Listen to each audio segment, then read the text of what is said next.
Tell us about your work, your writing, your reviewing. Give us the history of your work. Narad, I told you already that I have been a sedulous ape to my father, right? In 1957, when I started working, 57 and when I started working on Sri Aurobindo, I came across, first I started with his biography. I was amazed that he had worked closely with Sri Aurobindo, with Subramanya Bharati for 10 years.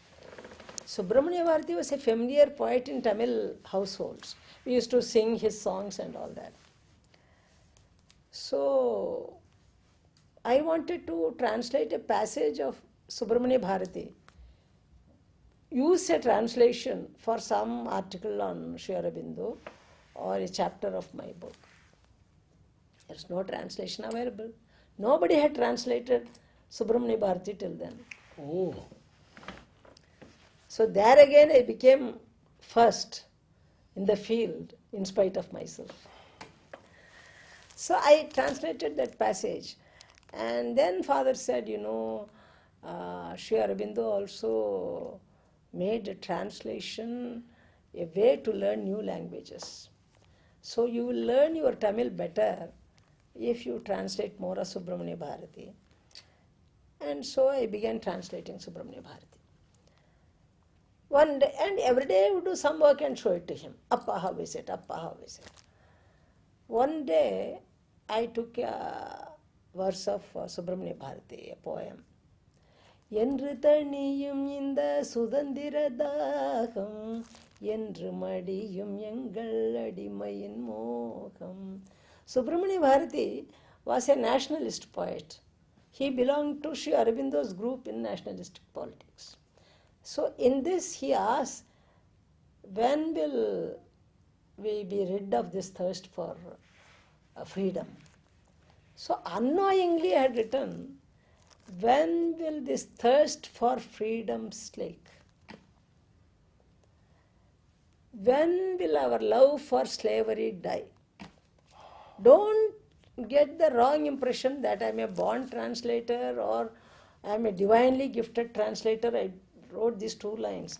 It so happened I was reading Arnold and this and that, all these English poets. So that influence was there, these two lines.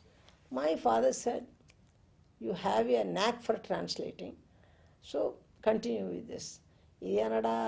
Somehow I translated, now I got into another problem with father. So this is how I went on translating. And since he was sending his works, his articles and all that for the magazines to publish, at that time a magazine was coming, Triveni. So it was being published from Masuripatnam, which is near the place where I used to live. So I sent it to the editor. To my, do you say horror or to my pleasant surprise, it was published 3 poems in one group.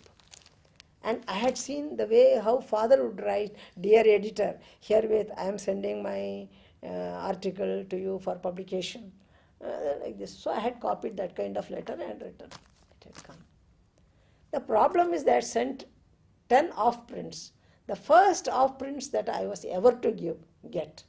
Now I am submerged in them, but at that time, 10 off-prints for 4 pages of poetry. Now what does father do? He sends his books to his friends, to Ambalal Purani, to so-and-so, to Dilip Kumar. He sends, isn't it? How about my off-prints? So I decided to send them to people I know. So I sent one to one to somebody, some friend, this, that. And then I saw one address in father's address book. I sent off him. That was Sri Rajgopalacharya. He had retired from his chief ministership. He was in Baslulla Road. I sent it to him. Dear sir, I am sending these poems which I have translated, which have been published in Triveni. I want your kind blessings. Prompt comes a card from him. Dear Prema, I am so happy at last somebody is translating Subramanya Bharati. Right? And then the sentence, characteristic of Rajaji, Rajagopalachari. Continue with this task, but first learn your Tamil better. Oh, I was translating from Tamil to English. yeah. The problem was in one of the poems, Anroru Bharadam Akkavandoni, you who came to. But I thought Subramanya Bharati was referring to Krishna who is creating the new India at that time. So, you who came to create a new India, I had written. And Rajaji writes, it was not India he was referring to Mahabharata, Kurukshetra war. Kurukshetra war is known as Bharatam in Tamil. Ne periya Bharatam nadakkurathu. If you say in Tamil, that means at home brothers are fighting. That we call, oh, big Bharatam is going on in their family. That means brothers are fighting. So, then I was properly chastened, and my father had a good laugh. You deserve it. Now learn Tamil properly. So I learned Tamil. I started learning Tamil well. In the meantime, these few poems I had gathered, and I had got for getting my PhD, my father had given some money. I think maybe 1,000 rupees. 1,000 rupees was a very big amount at that time. Very, very big. I am talking about 1958. Appa has published a book. My elder brother has published a book. How about me? I must publish. I am so scholarly. I am a fine translator. You know, I wish I had that self-confidence I had at that time. But when I went and asked Appa, he said, why don't you do that? I said, I'm going to use this money I have given to publish a book. He said, fine, you go ahead. Any other father would say, you fool, why are you doing it? But he didn't say that. And Bharati in English verse was published. He corrected my foreword. He said it should have a foreword. All right. I wrote a foreword. He corrected it. Poor father, how much he underwent for my sake. And he corrected my translations. It was published. But then I need a publisher. I have money, but I need a publisher. So my brother came forward heroically. I will publish your book. Give the money to me. So he published the book. Then we must have a name for it. He said Porunai Publishers. Porunai is the name of Tamraparni on the banks of which we grew up, my brother and myself. So this is how my first book was published. And I dedicated it to a novelist in Tamil Nadu with whom I used to correspond. To Ranganayaki Tatam, Alais Kumudini, with affection, admiration and gratitude, because father had done the same thing to somebody else in a book. So I did the same thing. So my father said, oh, you have copied from that book. All right, you go ahead. By strange turn of events, I married that novelist's son. So my mother-in-law asked me, all right, I can... when I dedicated my book, she had written a letter to me, thanking me. She said, I can understand your affection and admiration, but gratitude for what? She had questioned. She was an excellent writer in English also, though she was a Tamil novelist. Well, I suppose the gratitude was for giving me such a good husband. That's a different story. But it so happened, as it happened in my case for Savitri, this was the first book of translations of Subramanya Bharati's poems to appear in English. The first time. So it got a very good press, and Rajaji was very happy. When he came to know that I am Iyengar's daughter, he was very happy because he knew father very well. And there was a grand release ceremony in Rajaji Hall here in Madras. Now Rajaji Hall is not there, they have demolished it. At that time it was there. C. Subramaniam released the book. It's a grand affair at that time. It was managed by the local Bharati Association because they were very happy, elated that Bharati was coming in English. So, as Bharati translator also, I became first in the field. Because of this book, the UNESCO asked me to translate Subramanya Bharati's further translations of Subramanya Bharati. So for UNESCO, I gave poems of Subramanya Bharati, they published. And this translation side of my creative work, that has continued till today. I have translated novels, Tamil novels into English, English novel into Tamil, and I have translated ancient Tamil texts. I learnt, because Rajaji had told me, learn your Tamil. So I sat like an obedient student, and father was right. If I had taken up a job, I would not have done any of these things. I would have drawn a fat salary, but I would not have translated this. Certainly not. Another first I did was, there is an ancient Tamil epic, Manimekhalai. It is a twin epic of Shilapadigaram. The language is very difficult. It's ancient Tamil. That I struggled with, and that was published in 1989. The first English translation of Manimekhalai to be published.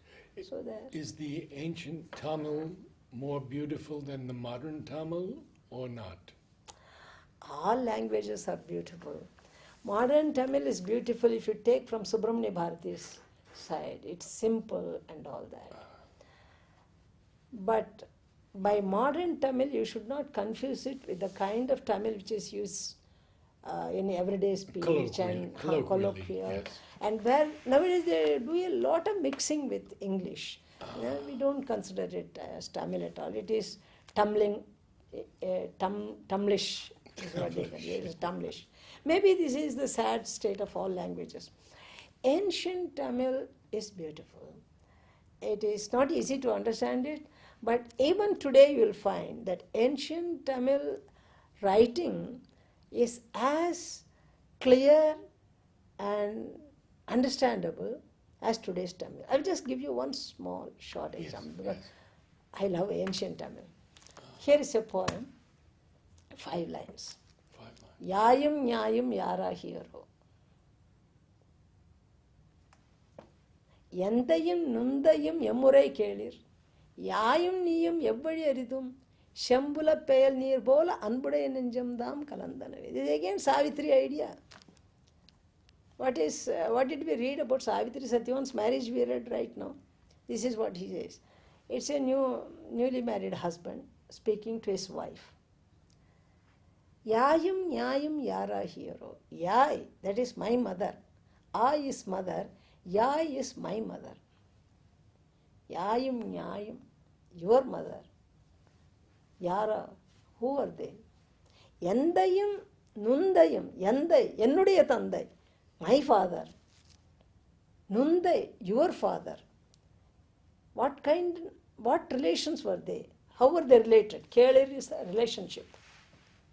Yayum Nyayum Ebbadi Aridum. What way have I come? And what way have you taken? Satyavan has come from Dhimatsena's land. Savitri has come from Ashopati's land. They have met here. Yayum Yayum Ebbadi Aridum. We have come from different. And still, look at this. Shambula Payal Neer Pola. Like rains fallen on red earth. When rains fall on red earth, what happens? It becomes reddish, one. Where is the earth there? Where is the water there? They have become one. Anbudai Nenjamdam Kalandanave. Our loving hearts have become one, like that a field full of red mud. It has become one. Anbu is a word for love used in ancient Tamil and even today. I noticed so many words ending in vowels in what you just recited. And that is the most singable music. I say. Because it doesn't end in harsh consonants. It should not. That's why we call Telugu as the Italian of the East. In Telugu, it is the same point. You'll find usually Tamil words end with a harsh in or ir. In Telugu, it is ukara. Chudumu, rammu, ukara. That's why for music, we prefer Telugu letters. I see. And it is also known as Italian of the East because it is so sweet sounding. In your writing and your work, That was the translation part. yes, translation part, but in your further novel, not literary works, how have you felt the influence of Sri Aurobindo and Mother? In literary works, in criticism, it is the Aurobindonian mold that I have followed. That is very, very clear. That is, whether it is literature or politics, in my journalism also, the Aurobindonian way, what he writes in Bhadde Matrama Karma Yogin, that inspires me when I write about politics. And so also with other things.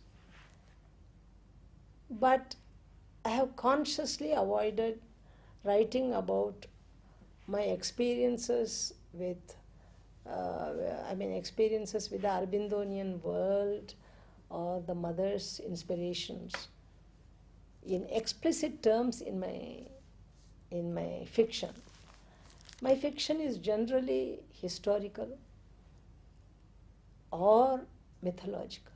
Oh, Because I became a student of Manimekhalai, it is a Buddhist epic. I became a translator of Manimekhalai. I read plenty of Buddhist literature, and it surprised me no end. And some of my writings, short stories, are based on Buddhistic legends. And because of my closeness for some time with the Institute of Higher Tibetan Studies in Sarnath, this interest grew. So I have written about Buddhism, and of course it has been also, can say, critical of our some of our stupid, what I call stupid habits of modern day Indians, their marriage, this one, the way they are not prepared to have some give and take, husband and wife. That sort of thing goes on in my writings. But I don't think I have used Sri Aurobindo or the Mother in any of my writings like that. They are only in my critical apparatus they come. But when I write about those works, I write my reviews on Sri Aurobindo is constantly with me. Because the thing is, as I told one interviewer, he wanted to know what is my, what do you call it? When I write something, what is my feeling, what I should write about? I simply said, I want to write in such a way that neither my mother nor father should read it and then say, oh God, did our daughter write? Yo, yanga panna appadi. They should not. So I have openly rejected erotism for its sake, and because here you have, this is Dharmakama. We have Satyavana and Savitri in love. That is known as Dharmakama in traditional Hinduism. That is allowed, proper, controlled, disciplined. That is a different thing. Not what is going on now in our campuses. What is that thing? Kiss of love or something. I wrote about recently about that. And I have given as example Margaret Atwood. Margaret Atwood, she is a feminist and all that, but she writes, she has written recently her collection of short stories, Stone Mattress. In that she writes a story in which she shows clearly whoever is at fault, boy or girl, it is the girl who suffers, not the boy. Yes. Stone Mattress is about that. So it has been my lifelong, and I have been a writer for more than nearly 6 decades. And throughout, any book that comes to me for review, which openly plays with this kind of, did not Dostoevsky write about relationships? Sure. All our great writers have written about that. But they have not done like some of our today's Indian writers, that's, once I wrote in my review to Deccan Herald, so this lady has perfected the percentage of each ingredient for her novel. So much percentage of sex, so much percentage of philosophy, so much percentage of Indian traditions, to make fun of Indian traditions.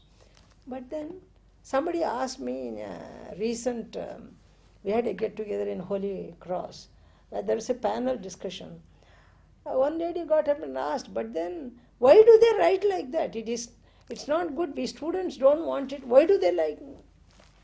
And I just did not know how to answer. I said it sells. That is why they write. It's so simple as that.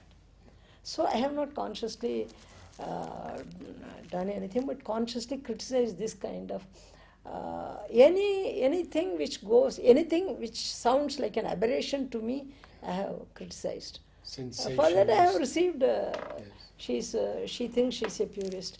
And then actually when Freedom First published an article saying Savitri diddled Yama, where is the question of Savitri diddling Yama? That person has not read the original Mahabharata story. Savitri does not. She tells, and some people are also ignorant enough to say Savitri wanted Satyavan's immortality. She wanted an impossible thing. Does she ask for his immortality? Never. You read Sri Aurobindo, he is very careful. And in the original Mahabharata, Yama actually blesses Savitri. He says, Tatheti, let it be as you wish, and go and live with him happily for 400 years. Why 400? Maybe it is 40 years. They have said, whatever it is, he has put a limitation. And Savitri doesn't demur about that. I asked you for immortality, you are giving only 400 years. No. Savitri is wise enough. The evolution has to be gradual, not suddenly some person, like the picture of Dorian Gray. Yes. That is very famous, isn't it? Yes. It's a horrible story. Yeah. Oh, I don't want to be young like that. Yeah. So, this lady had not read her Savitri legend properly. And that is why she said Savitri had no business to diddle Yama. And I told also in that counter to that lady, which I wrote, anyone can diddle Rama. I mean, anyone can diddle anyone, but nobody can get away from Yama. Nobody can diddle Yama.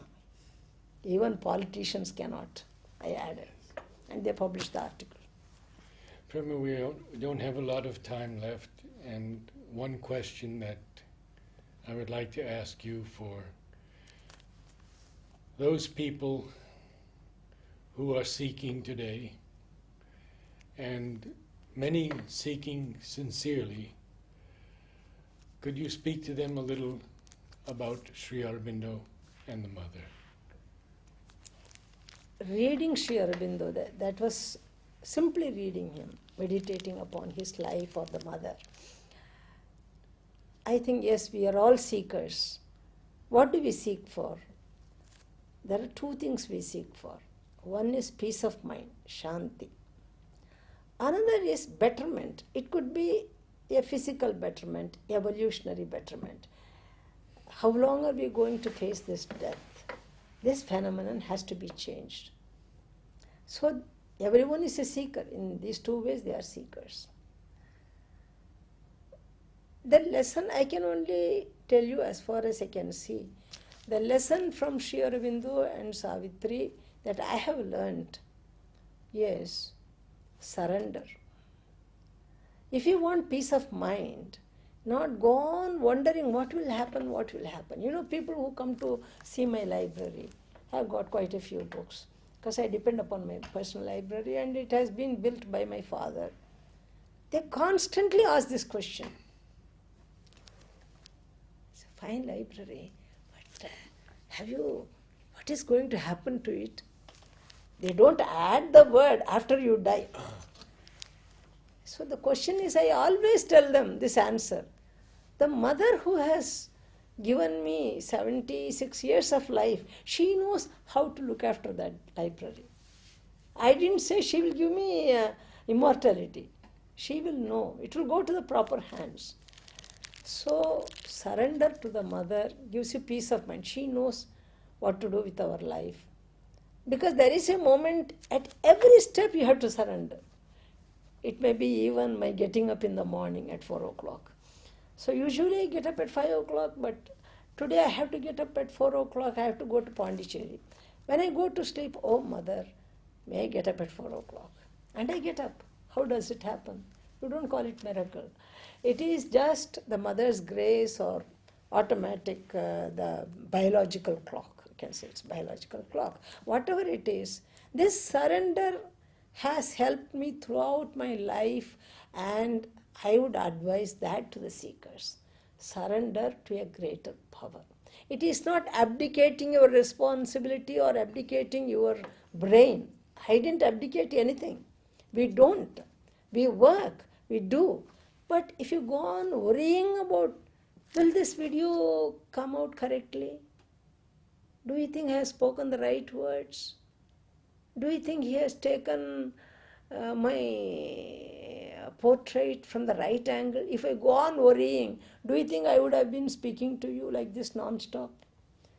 That is, whatever I say, I have planned. I don't deny I have planned. A morning we discussed, there was a rough plan. Yes. There was a rough plan.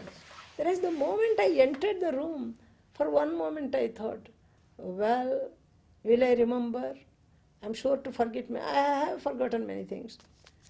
Well, mother will see me through. And she has seen me through so far. So that surrender always helps. As for evolution, that is a question that is asked to me again and again. There are two questions that are asked to me when I go and speak to audiences in Tamil Nadu or Andhra. One question is invariably, can we worship Rama and Krishna and Lakshmi and Parvati when we have become disciples of Sri Aurobindo? Many people ask me. One husband will come and say she does not want any portrait of the divine. Now the problem is in my house also. We have a huge traditional, this one, Yes. God's room. Yes, yes. It has been there for 300 years. I'm living in an ancient house. Now, I do not put Sri Aurobindo mother's portrait there, because the priest who comes to do the worship twice daily, he will ask unnecessary questions. Because in the beginning when I put it, that was the problem. Why should you worship him? When you worship Narayana, why should you worship Sri Aurobindo? Narayana will give everything to you. Yes, Narayana will give everything to me. Through Sri Aurobindo and the mother, I act to myself. So, there in my study, you will find that there will be no portrait. It is not as though my husband was against it or anybody was against it. I decided to be surrounded by these portraits of my parents and all that in my room. So, I tell them, sadhaks can do that. Sadhaks, I do not know, in Pondicherry, probably when you become a total sadhak in Pondicherry and elsewhere, you don't need other portraits. You need only Sri Aurobindo and the mother's portraits to lead you to for meditation and all that. But as long as you are not a total sadhak, as long as you are not surrendered wholly to them, as long as you keep your fixed deposit in your name, your savings bank in your name, you have not surrendered everything. So why should you surrender Rama and Krishna when Sri Aurobindo has written so beautifully about them? Sri Aurobindo writes so beautifully about Krishna. And mother has this vision of golden Ganesha. This total misinterpretation is a big thing for many of the seekers I have seen. So this is one question. Second question is, when will supermind come? When will we be transformed? I have this disease. When will this transformation come so that I will be rid of this disease? That even Sri Aurobindo did not know. Nirodha asked him the question. And he says, I am ropening, I'm trying to drag Supermind down. Sri Aurobindo's humor was so famous. I'm trying to drag it down. So, we have come this far. My faith is we will go further still. Unless I have that faith, I will not be a human being. Unless I have a faith in the mother that when I go to sleep, I will wake up at 4 o'clock in the morning and will not just be a corpse devoid of life. Because there have been examples, people have died in their sleep. Yeah. And I am not young. But I have the faith, enough faith to think, oh, I must get up in the morning at 4 o'clock, do this, do that. I must remember to put the milk this way, that way, give instructions to my husband, and take this book, that book. Narad is going to interview me in Pondicherry. So all these plans I make with what? With that faith. So you will think me funny that I am dealing with very, very mundane things when dealing with such a wonderful subject like supermind.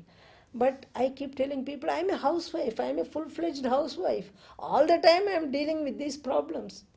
Whether I have put enough curds in the milk for it to become curds.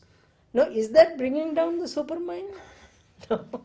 So we, all of us, we follow our given pathways, but this firm faith that yes, one beautiful day will come when you can say people will not forget things, people will look eternally beautiful and all that. That also I am not sure. The form will not be this. How do I want to be permanent? Not at this age, not with all my hair grown so thin, not with so many ailments and with one eye gone, no. Then do I want to be a 20-year-old as I was when I got married, permanently, eternally? No, then I would have missed all this knowledge. So when do I want to be immortal? So immortality is not the question at all. These seekers of the Aurobindonian fold are seeking the transformation.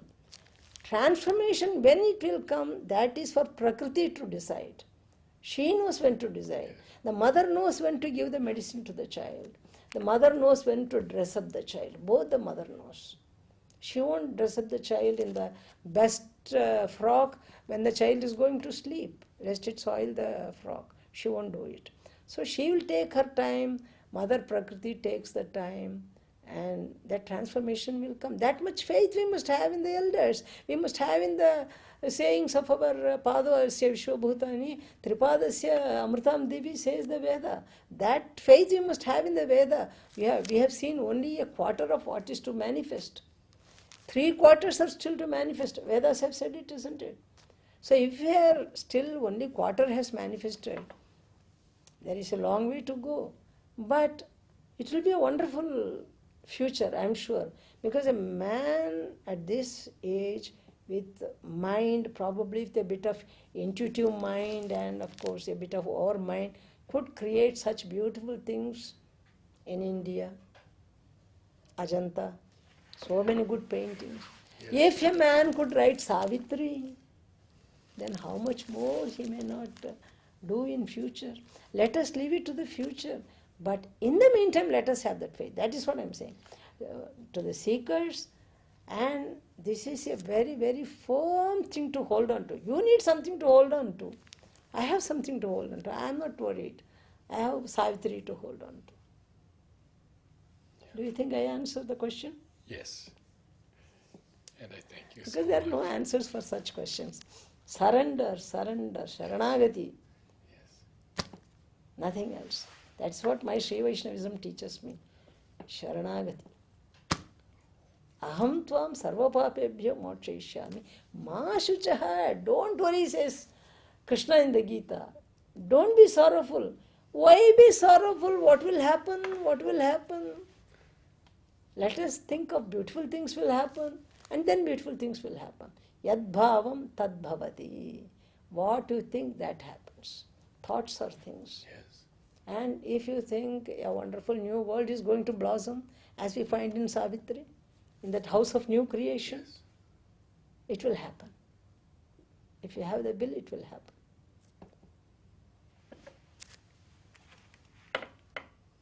Thank you very much for this beautiful Thank evening. you.